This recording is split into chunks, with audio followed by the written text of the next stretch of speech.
Entonces quedaríamos con un EPOC con los criterios que ahí están establecidos y lo manejaríamos, en principio diríamos, era un EPOC exacerbado, pero entonces yo tengo que pararme y me pregunto dos cosas. Bueno, el problema de esta paciente, la discusión es, ¿le está en el corazón o está en el pulmón?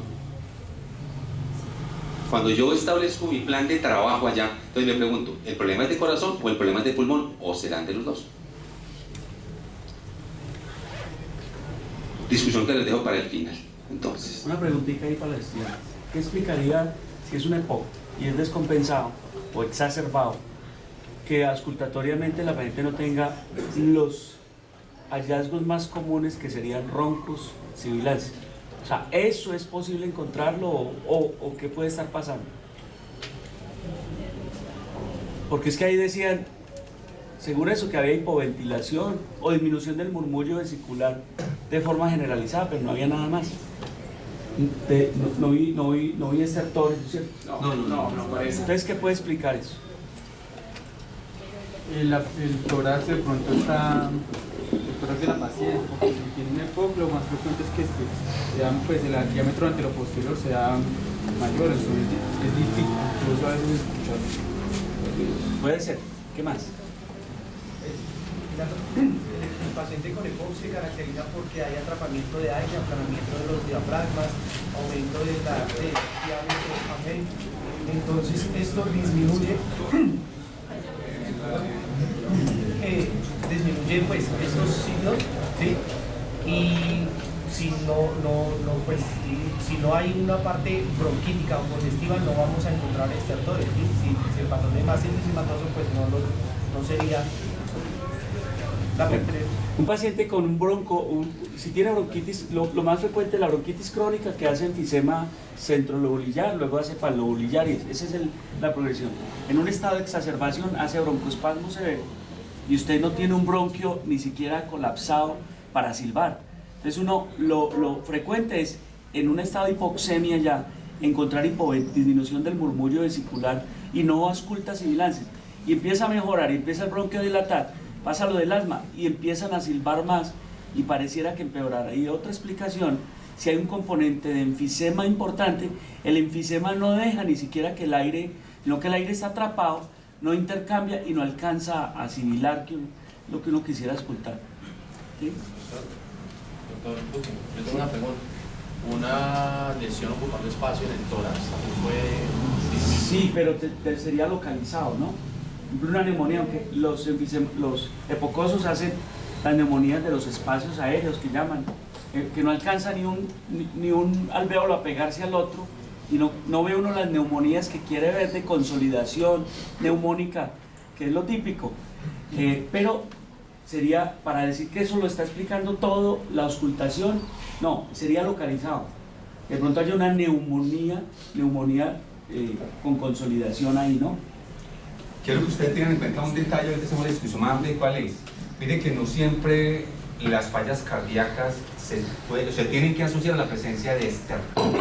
Pueden aparecer sibilancias, o de hecho, como es en este caso que hay otra patología que está ahí relacionada con ella, no es que no tiene falla cardíaca, pero es que tiene edemas, está ingurgitado, pero yo ausculto y está hipoventilado. Eso lo quiere decir, entonces, para que les quede claro a ustedes una cosa, que la falla cardíaca no necesariamente tiene que estar acompañada de estertores. Pueden haber sibilancias, es una falla cardíaca asociada a lo demás, como es el caso de este paciente.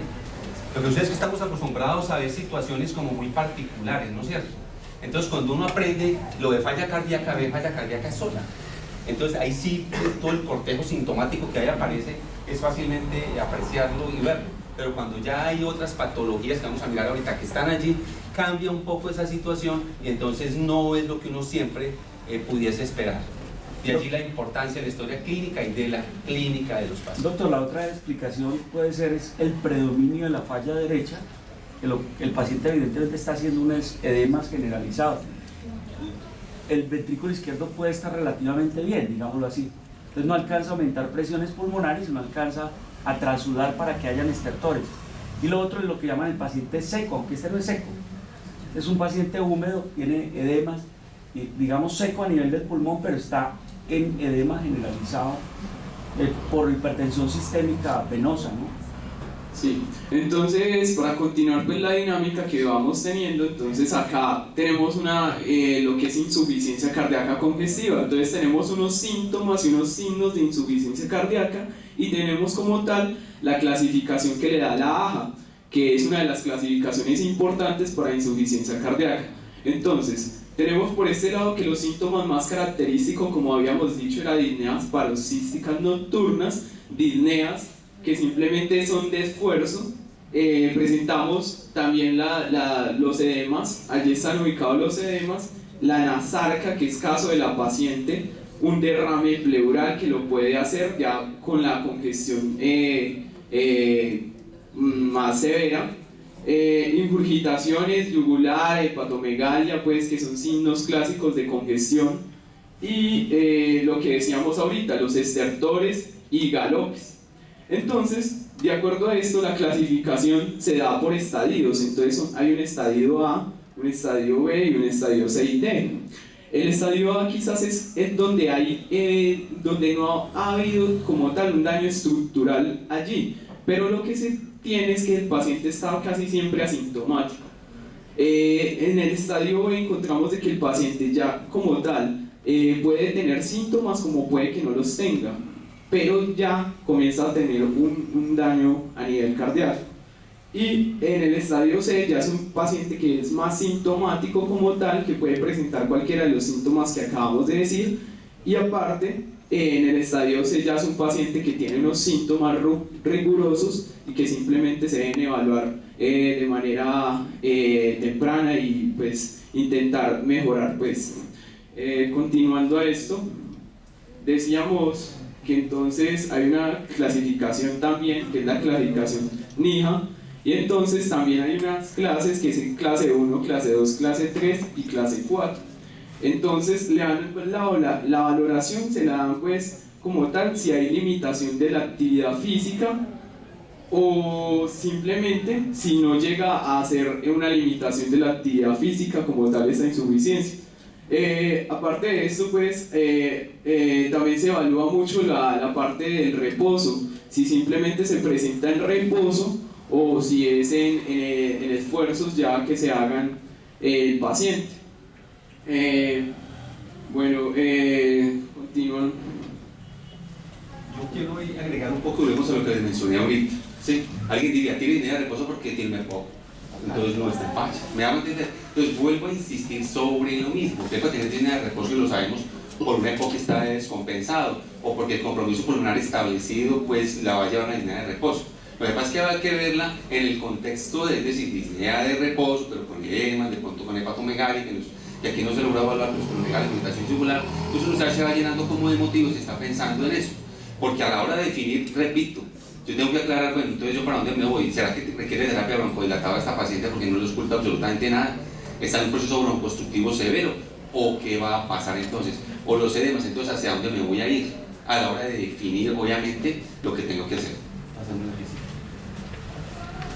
Bueno, aquí la clasificación está FAMIGAM, ya pues como para terminar lo que mencionaba el doctor, entonces de criterios mayores y criterios menores, tiene mayores disnea paroxística nocturna, estertores no tiene, cardiomegalia lo hemos visto, infiltración yugular sí lo tiene. Aunque no tenemos una medición de la presión venosa, es claro, pero sigo insistiendo en la parte clínica. Dicho que está ingurgitada, me está diciendo la presión venosa está elevada en la derecha. Eso no se requiere pues, mayores evidencias para llegar a ese tipo de cosas. Menores, disnea de esfuerzo, edema de miembros inferiores. O sea que sí tiene criterio de dinámica para establecer que estamos por lo menos frente a una falla cardíaca. Con uno mayor y dos menores. Y dos menores. Suficiente. Bueno, esos son los cuadrantes que hemos mencionado ahorita, que vale la pena tenerlos en cuenta, que la verdad que ha sido, me parece bien interesante coger esa parte de medición que uno hace directamente a través de un catéter de Swan-Ganz y tratar de manejarlo desde el punto de vista clínico y acercarse un poco a eso. Ahí están establecidos entonces la clasificación y lo que tiene que ver básicamente con la medición de algunos marcadores que no son de uso rutinario agudo, es decir, un paciente no llega por una falla cardíaca y lo primero que le pide es un BNP. Ahí no es. De pronto más adelante porque tengo alguna duda frente a lo que está sucediendo. Sigamos. Bueno, eso también me parece interesante que lo miremos. Lo que queremos mostrar acá es, yo pienso en esto, pero esto, y eso es el ejercicio que hay que hacer. Perdón, el hipocoso es muy complicado diferenciar si tiene falla o no tiene falla a veces. De pronto el BNP serviría, por ejemplo, un BNP normal en un paciente hipocoso con un cuadro de disnea aguda, negativo, un BNP o bajo mejor, definitivamente descarta una falla cardíaca. ¿Sí? No es específico 100% porque se puede elevar tromboembolismo pulmonar, ¿verdad? Puede elevar un BNP, pero ya tenerlo bajo descarta la falla cardíaca.